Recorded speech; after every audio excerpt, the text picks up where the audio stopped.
is your one and only Lady Joe. If you have not subscribed, my darling people, go and subscribe and smash the notification bell. Thank you and God bless you. My darling people, today's topic and I about one girl. A married woman come for house, so go see.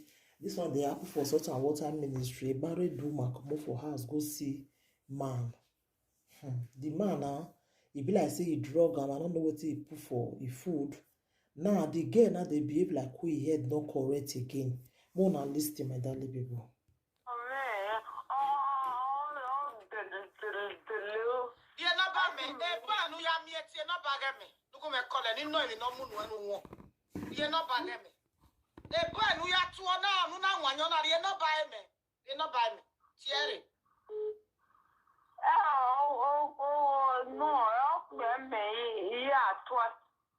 Listen, if they talk like who he head not correct, but me you say the man when he go see, make he give am the number. So she they talk like who her head not come correct again.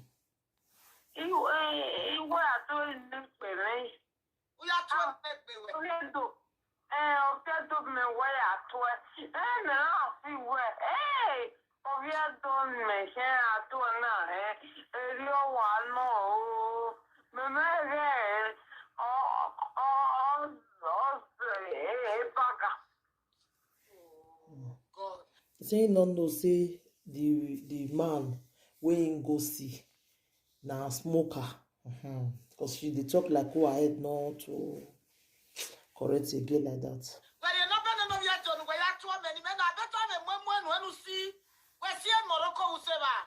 You say make you give am the number, make him call the person. He say I be give am a market may smoke.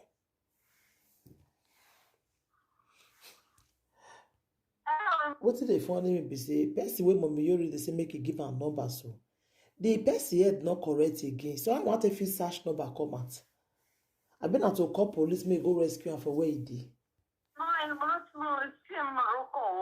Nothing by nothing.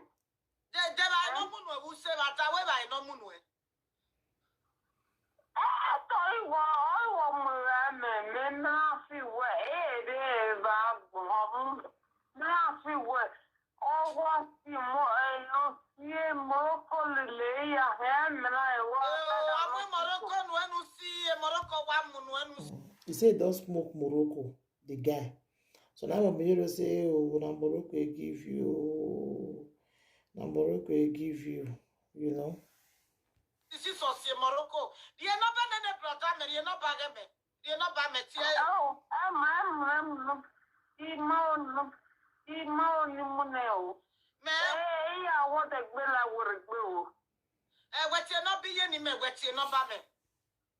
When you say make you give him the number. He said no, you don't want to give him the number. He said one person come out to. I had not correct again. But you're supposed to know say this person where they talk, so he had not correct again.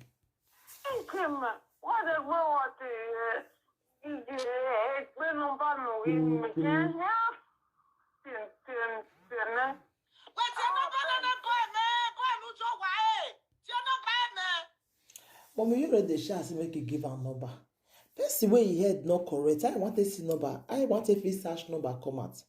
Even the way they get it, they talk, you know, say I heard this one I head not they okay again.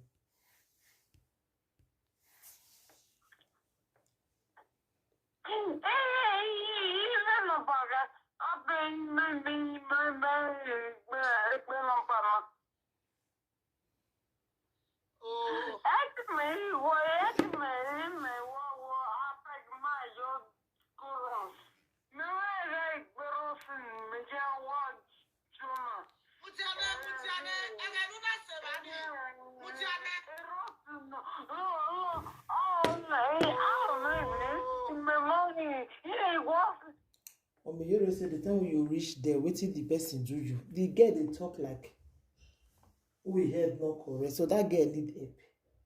She need me to rescue her. So she need help.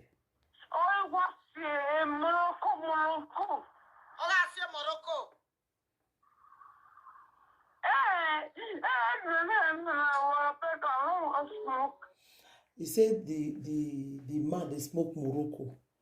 I believe say he don't give am a smoke, so the girl not gonna do okay again. So Muna listen, Shafa will talk with her. I want to talk. Morocco, oh, you have to smoke Morocco. Morocco no SEO. He said the guy tell her say say she's supposed to smoke.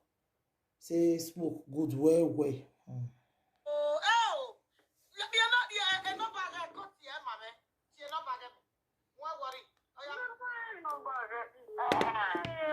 bag no one. Me.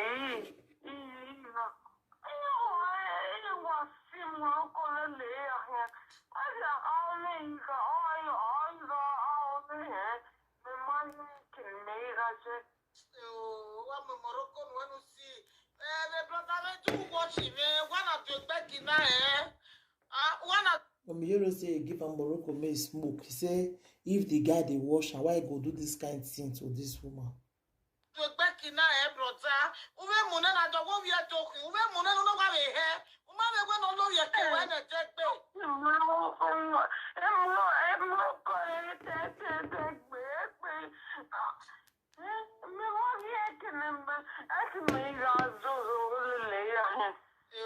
He say he don't give am make smoke. Nah. She not even know where she dey now. She just dey waka. He not even know where she dey because he don't smoke.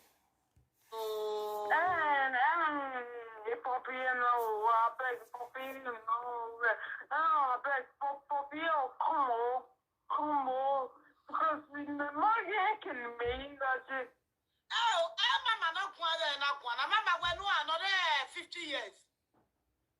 When you are, Namune CKY, when you are 50 years.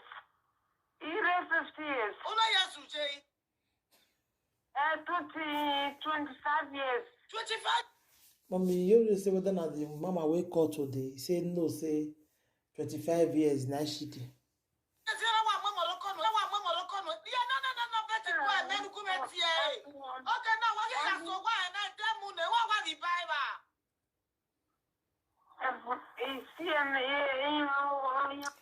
Mommy, you say make her give her the boy number. She say she not get the boy number. Maybe she get him. Her head no correct again. She not know what she dey do.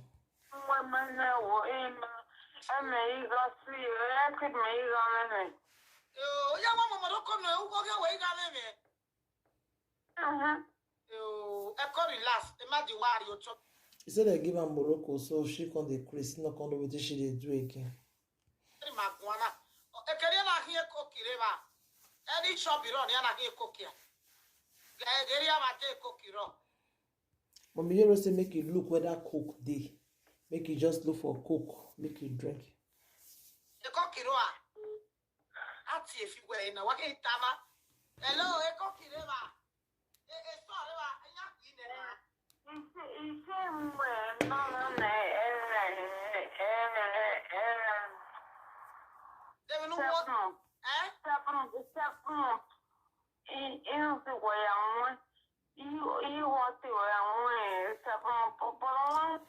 My darling people, this woman where they talk so na married woman.